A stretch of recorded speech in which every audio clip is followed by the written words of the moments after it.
Hello, Neil here at the Forest Garden.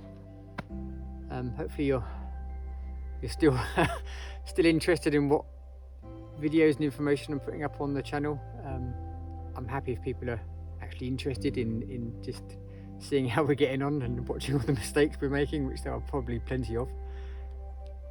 I thought I'd just spend a couple of minutes in front of the camera, which I don't particularly like doing, just to kind of give a recap of what we have been doing up until now with regards to the floor, just to give an idea, or just kind of cast our minds back where we started from and what we've been doing over the last couple of weeks, and more importantly yesterday.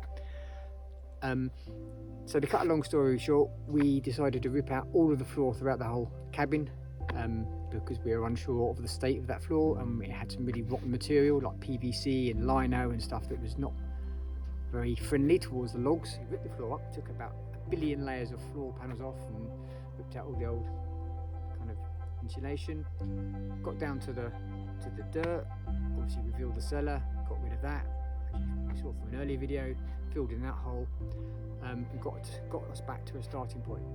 We were glad we did it because the joists were a little bit rotten in places, and certainly the plinths that they were resting on, which were wooden, because they'd been in contact with concrete and with no protection, they had rotted, and it was only a matter of time before the floor was going to collapse. So yeah, we absolutely did the right thing. As much as it was painful and costly, we had to do it. Anyway, once we stripped back, we then had to rebuild the floor. So how did we do that? We created pillars all throughout the house for the floor joists to rest on, and we used 500mm by 500mm concrete paving slabs, quite thick, and we put those obviously intermittently around the house depending on the floor size. And then on top of those we had these 250 by 250 concrete squares, which were then obviously we wanted to stop the wood joists rotting and coming into contact with the concrete, so we put some good old bitumen roof felt to act as a barrier, and then on top of that we put a joist one way, and then we put another joist that way. Not rocket science really. How do we secure the joists? We just use these angle brackets, so one that way drilled, and then when we put the next one on we did the same thing with slightly smaller brackets, and also some bolts. So it wasn't any more complicated than that.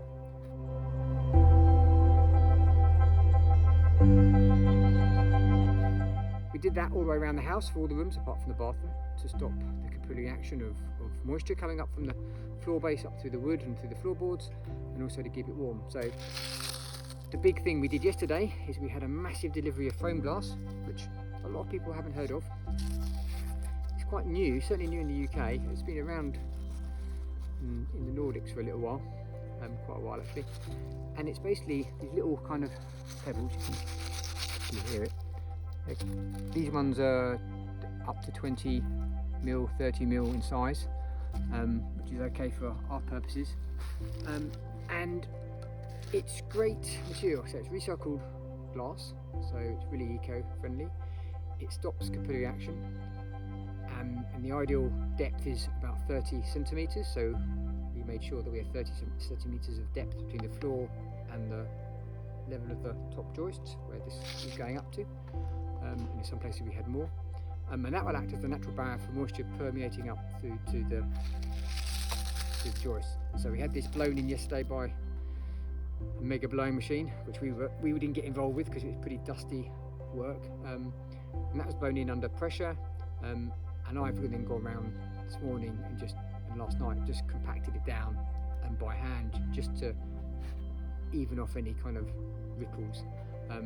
It's load bearing, and it can take human traffic. If you actually wanted it for pretty heavy duty load bearing, you'd really need to compact it down with the machine, but as we're not doing that, we didn't need to do that. Just compacted it down by hand just to give it a nice even base, because the next job we're going to do once our delivery gets here is to put a layer of insulation, which will be the depth of the remaining floor. We'll lay those Hunton boards, which is a natural wood fibre product. I think it's made of spruce chips, and once that gets here we're going to lay that throughout the house, which gives us our warmth protection. So we'll have capillary action through the foam glass, Hunton boards to keep us warm, and then we'll have the floorboards on top, and then we'll have a floor, which will be really, really exciting. It's already really, really exciting because we've actually got something to walk on at the moment. So we're walking on the foam glass, and it's nice to be able to walk around the house without balancing on joists and using planks and whatnot. So yeah, it's very exciting. Had all our sanitation pipes put into the bathroom, the kitchen, to take away our wastewater from the toilet, sink, showers, wash basin, etc. So that's all buried into the foam glass, so that's all done now. So in theory we can just get the floors insulation down, and then we can put our finished floorboards on and then put all the products on top of that. He says, I'm not suggesting this is the right way because I'm no way an expert. We're making this up as we go along. We've got some great people working with us. Take my hat off to Tom and Ilka, who have been fantastic in helping us work through this. This is how we're doing it, and I thought it'd just be nice to explain because I found it really useful going back through other people's videos and seeing how they did it. So I thought I'd just return that kindness. If you've got any questions, put it in the video. If you don't agree, that's fine. Like I say, I don't know anything about anything really. We are just finding our way through whatever means we can. I'm completely out of my comfort zone. To the extent of 2 nights ago, when we were waiting for this big delivery of 2 lorries turning up, we suddenly had a massive downpour that lasted about 12 hours straight after the record snowfall. So all of our snow turned to absolute slush, and my wife's car got stuck in it, which we had to manage to get out, and then we had to spend all night ploughing the road with our tractor so that the lorries could turn up the next day. That was pretty stressful because if we hadn't done it, they wouldn't turn up, and then we would be we'd be stuck. So I never thought in my wildest dreams I'd be ploughing a road in Finland in the middle of the night in pouring rain. But hey, life is full of challenges. Anyway, hope you're enjoying our videos. Stay tuned.